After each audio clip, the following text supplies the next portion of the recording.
Hello friends, তোমরা সকলে কেমন আছো?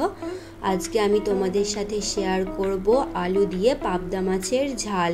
দেখো, আমি মাছগুলোকে খুব সুন্দরভাবে ধুয়ে নিয়েছি। এরপর সামান্য পরিমাণ লবণ দিয়ে দিলাম, আর দেখো সামান্য পরিমাণ হলুদ দিয়ে মাছটাকে ভালোভাবে ম্যারিনেট করে নেব। তোমরা মাছের পরিমাণ মতো লবণ আর হলুদটা দিয়ে মাছটা ম্যারিনেট করে নেবে।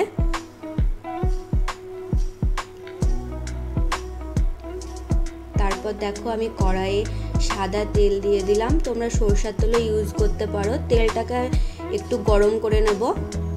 গরম করে নিলে কি হয়, মাছটা আর কড়াইয়ে লাগবে না। তারপর দেখো, ম্যারিনেট করা মাছটা আমি তেলে দিয়ে দেবো। তেলটা বেশ ভালোই গরম হয়েছে। বেশি মাছ দেব না, কারণ পাবদা মাছ খুবই নরম হয়। একসাথে অনেকগুলো মাছ দিলে ভেঙে যাওয়ার ভয় থাকে, এবং মাছগুলো খুব আস্তে আস্তে ভাজতে হবে যাতে ভেঙে না যায়।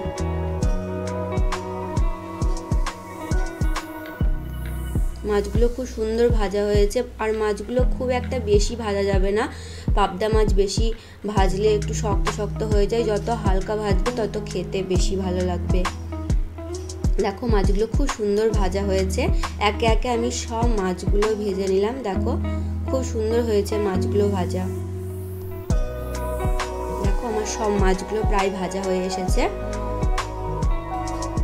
তোমরা কিন্তু পুরো ভিডিওটা দেখবে, কেউ ভিডিওটা স্কিপ করবে না, দেখতে থাকো।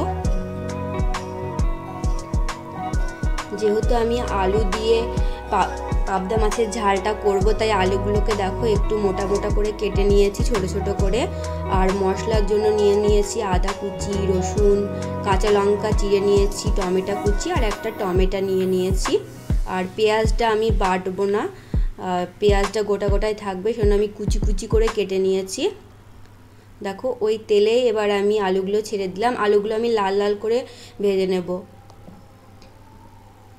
সব আলুগুলোকে একে একে দিয়ে দিলাম। আলুগুলোকে একদম লাল লাল করে ভেজে নেব। তোমরা দেখতে থাকো। দেখো বন্ধুরা, আলুগুলো কিন্তু খুব সুন্দরভাবে লাল লালভাবে ভাজা হয়ে এসেছে। এবার একটা পাত্রে আমি আলুগুলোকে তুলে নিলাম। দেখো, আলুগুলো খুব সুন্দরভাবে ভাজা হয়েছে। এবার আমি তেলে দেখো 5 ফোড়ন দিয়ে দিলাম সামান্য পরিমাণে। তোমরা পরিমাণ মতো দেবে। এরপরে আমি যে লঙ্কাগুলো একটু করে চির করে রেখেছিলাম সেগুলো ওই গরম তেলে দিয়ে দিলাম। গ্যাসটা লো ফ্লেমে দেবে। তারপর সামান্য নাড়াচাড়া করে দেখো, আমি যে পেঁয়াজগুলো কুচি কুচি করে কেটে রেখেছিলাম সেগুলো তেলে দিয়ে দিলাম। এরপরে ভালোভাবে নাড়াচাড়া করতে থাকবো। পেঁয়াজটা হালকা হালকা লাল লাল হয়ে ভাজা হয়ে আসবে। দেখো,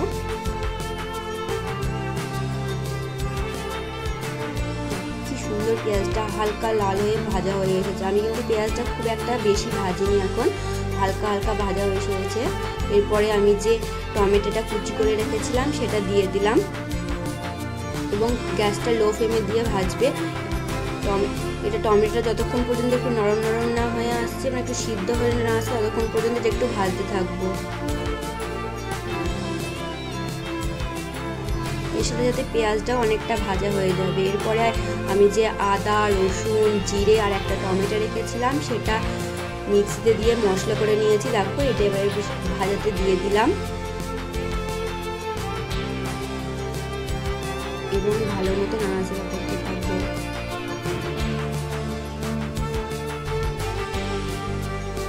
ততক্ষণ পর্যন্ত নাড়াচাড়া করতে থাকবো যতক্ষণ পর্যন্ত না মশলাটা তেলটা ছেড়ে দেয়। এরপরে পরিমাণ মতো লবণ দিয়ে দিলাম। তোমরা পরিমাণ মতোই দেবে লবণটা, যে যেরকম খাও। তারপরে হলুদ, সামান্য পরিমাণ কাশ্মীরি লঙ্কার গুঁড়ো। এরপরে ভালো মতো নাড়াচাড়া করে দেখো, খুব সুন্দর গ্রেভিটা তৈরি হচ্ছে। একদম ভালো মতো এটাকে নাড়াচাড়া করতে হবে যতক্ষণ না মশলা থেকে তেলটা ছেড়ে দেয়।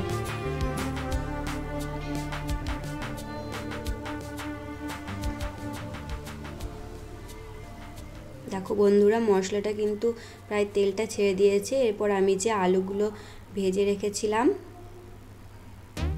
সেগুলো এই মশলাটায় দিয়ে দেবো।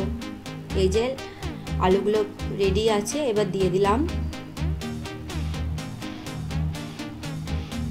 আলুগুলো কিন্তু সত্যিই খুব সুন্দর ভাজা হয়েছিল। এই যে দেখো, এরপর ভালোভাবে নাড়াচাড়া করতে থাকবো।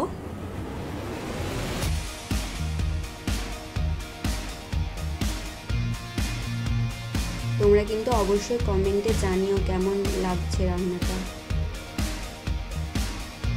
দেখো খুব সুন্দরভাবে গ্রেভিটা তৈরি হয়ে গেছে এবং খুব সুন্দর লাগছে দেখতে। এবার আমি এতে পরিমাণ মতো জল দিয়ে দেবো। দেখো, যেহেতু আমি এটা ঝাল বেশি ঝোল করব না, এই পাবদা মাছের সামান্য পরিমাণ জল দেব যাতে আলুটা সিদ্ধ হয়।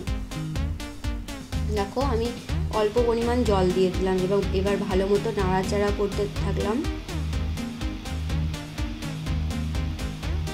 কালারটাও কিন্তু খুব সুন্দর এসেছে। এবার আমি একটি ঢাকনা দিয়ে ঢাকা দিয়ে দিলাম। সিদ্ধ হওয়া পর্যন্ত ঢাকা থাকবে। এই দেখো কিছুক্ষণ পর দেখো বন্ধুরা, কি সুন্দর আলুটা সিদ্ধ হয়ে গেছে আর ঝোলটাও কিন্তু অনেকটা কমে গেছে। মাছগুলো দিলে কি হবে বলো তো, একদম গা মাখা হয়ে যাবে। এই যে এবার ভেজে রাখা মাছগুলো আমি দিয়ে দিলাম।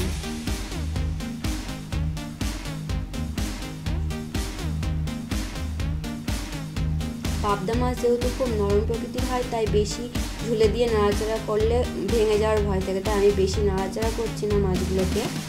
দেখো হালকার উপরেই খুব সুন্দর হয়েছে দেখতে। তোমরা অবশ্যই বাড়িতে ট্রাই করে দেখবে, অবশ্যই তোমাদের ভালো লাগবে। দেখো রান্নার শেষে আমি সামান্য পরিমাণ গরম মশলা তরকারিটা দিয়ে দিলাম। গরম মশলা দিলে কী হয়, তরকারির টেস্টটা আরেকটু বাড়বে, যেহেতু আমি কোনো গোটা মশলা আগে দিইনি। ভিডিওটি কেমন লেগেছে বন্ধুরা জানিও।